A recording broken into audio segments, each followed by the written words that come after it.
दो तेजस्वी बालकों के मुख से अपने महाराज श्री राम के जीवन का इतना मधुर गीत सुन अयोध्या वासी चकित हो गए। वे उन दोनों बालकों की कला को नमन करने लगे। समस्त अयोध्या नगरी में इन दोनों भाइयों की ही चर्चा होने लगी। तभी इस बात का समाचार प्रभु श्री राम तक भी पहुंचा।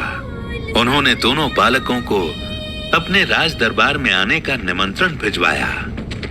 राज दरबार से निमंत्रण मिलते ही दोनों भाई श्री राम दरबार में उपस्थित हो गए।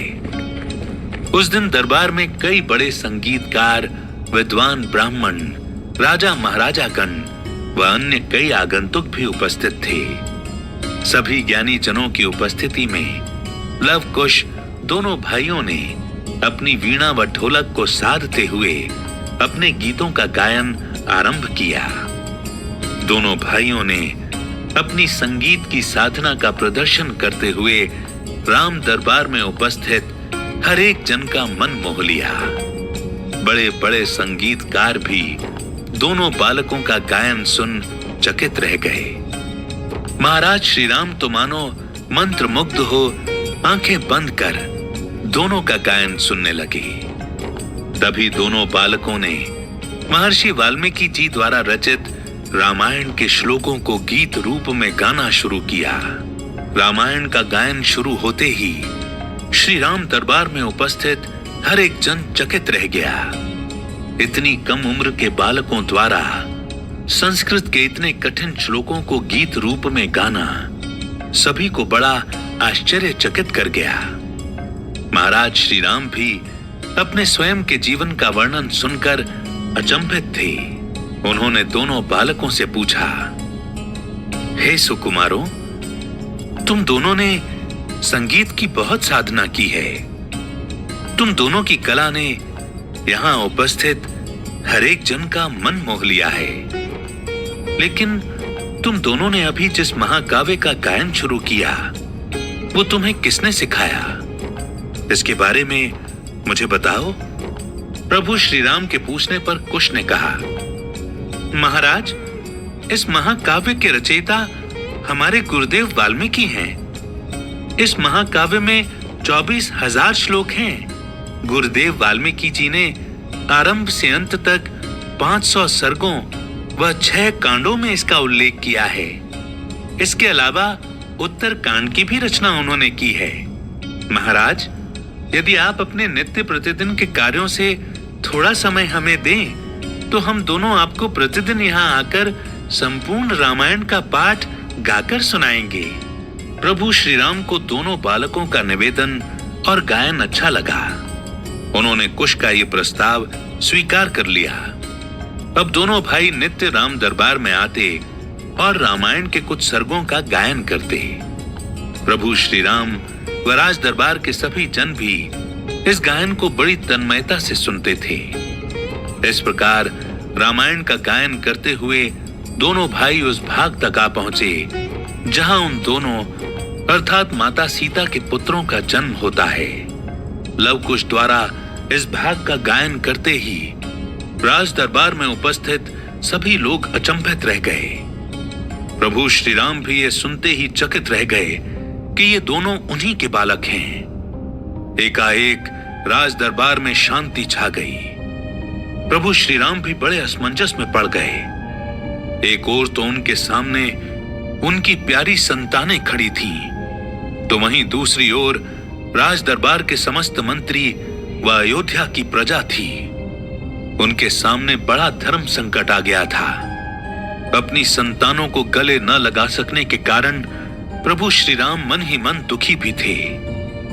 यकायक उन्हें अपनी प्राण प्रिय सीता का भी विचार आया, परंतु प्रभु श्री राम ने अपने मन को संभाला और भरी सभा में अपने दूतों को बुलाकर कहा, तुम अभी महान तपस्वी महर्षि वाल्मीकि के आश्रम जाओ और उन्हें मेरा संदेश कहो। उनसे कहना, यदि सीता का चरित्र शुद्ध है और उसमें किसी भी तरह का पाप नहीं है तो सीता को यहां आकर अपनी पवित्रता की परीक्षा देनी होगी।